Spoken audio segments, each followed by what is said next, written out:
O colapso da economia do Japão. Na década de 90 o Japão enfrentou uma bolha imobiliária. O preço dos imóveis subiu rapidamente, criando expectativas irreais. Quando a bolha estourou, os preços dos imóveis despencaram. Isso teve um impacto direto nas empresas. Muitas ficaram endividadas e faliram. A confiança do consumidor caiu drasticamente, levando a uma desaceleração econômica. O governo tentou estimular a economia, mas as taxas de juros baixas não resolveram o problema. O Japão entrou em uma era de estagnação econômica, conhecida como a década perdida.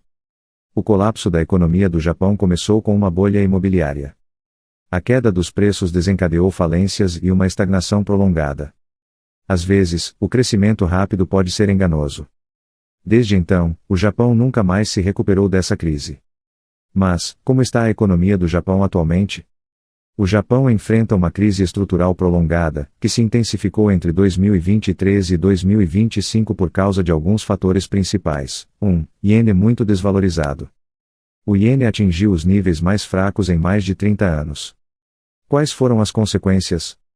Consequências: as importações de energia e alimentos ficaram mais caras. A inflação aumentou, algo incomum no Japão. Os salários não acompanharam os preços. Queda no poder de compra da população. O japonês médio está mais pobre em termos reais do que há alguns anos. 2. Inflação e salários fracos. O Japão sempre teve inflação muito baixa, mas agora enfrenta inflação entre 2 e 4% ao ano. Aumentos salariais lentos. Custo de vida subindo mais rápido que a renda. Isso reduz o consumo interno, que é vital para a economia. 3. Dívida pública gigantesca. A dívida acima de 260% do PIB, a maior do mundo. O governo depende de juros baixos para não entrar em crise fiscal. O que dificulta políticas agressivas de estímulo. 4. População envelhecendo e diminuindo. O Japão tem hoje uma das populações mais velhas do planeta. Consequências: menos trabalhadores ativos, mais gastos com aposentadorias e saúde, menor crescimento econômico no longo prazo. 5. O Banco Central preso em uma armadilha. O Banco do Japão manteve juros próximos de zero por décadas. Agora enfrenta um dilema: se aumenta os juros, fortalece o iene, mas pode quebrar empresas e o governo. Se mantém juros baixos, a inflação e a desvalorização da moeda continuam. 6. Crescimento fraco. O crescimento médio, 0 a 1% ao ano, resultaram em algumas recessões técnicas recentes e consumo interno fraco.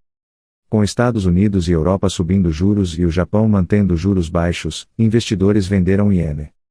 A moeda caiu mais de 40% em poucos anos. 30% da população tem mais de 65 anos. A população total diminui todo ano.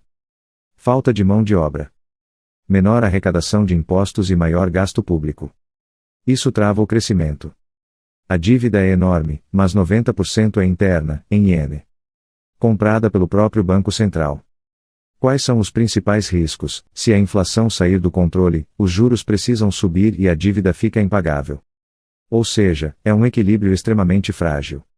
O país ainda é forte em robótica, máquinas industriais, automóveis, eletrônicos especializados. Mas perdeu protagonismo para China, manufatura. Coreia do Sul, tecnologia. Estados Unidos, inovação digital. Cenários possíveis: estagnação prolongada mais provável, crescimento baixo por décadas, padrão de vida caindo lentamente. Ajuste doloroso, alta de juros, recessão curta, reorganização fiscal.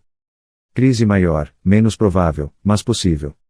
Se os investidores perderem a confiança no iene, gera crise cambial. Milhares de empresas sobrevivem apenas porque recebem crédito barato. Os bancos evitam decretar falência. O governo sustenta indiretamente, resultado: as empresas improdutivas continuam existindo, mas a produtividade nacional cai e os salários não sobem. Depois de décadas de crise, os japoneses preferem poupar, evitam dívidas e consomem menos mesmo com estímulos, pois o consumo não reage com força. O Japão tem um mercado de trabalho rígido.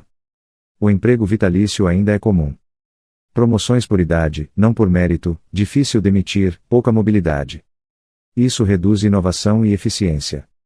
Mas a crise não afeta todos igualmente. Tóquio é moderna, rica e cheia de investimentos. Entretanto, no interior as cidades são vazias, os comércios estão fechando e os idosos sozinhos. O país está se encolhendo por dentro.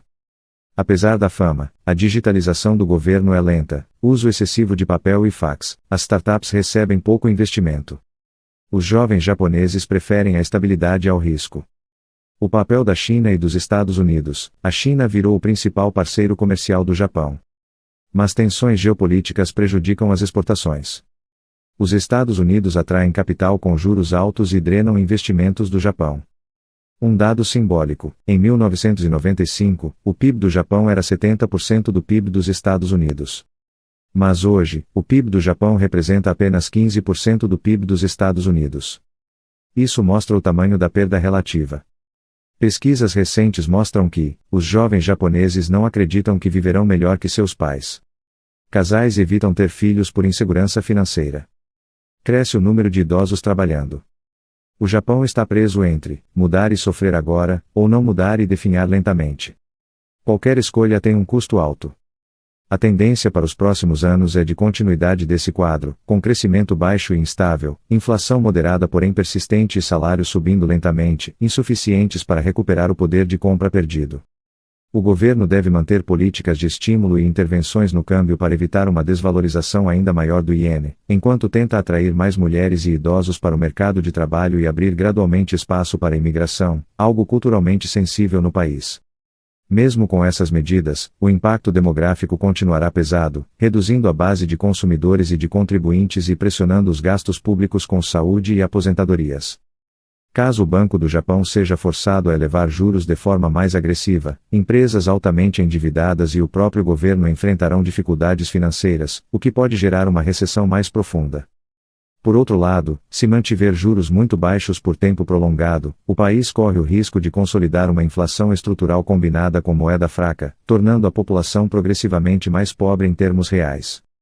O resultado provável é um Japão ainda estável institucionalmente, mas com menor peso econômico global, menos capacidade de influência internacional e uma sociedade cada vez mais cautelosa, envelhecida e focada em preservar qualidade de vida básica em vez de expandir riqueza, encerrando de vez a era em que o país era visto como o grande modelo de crescimento e prosperidade do pós-guerra. Em resumo, a crise econômica do Japão não é marcada por manchetes explosivas, mas por uma transformação silenciosa que vem reduzindo lentamente o ritmo do país e o padrão de vida de sua população.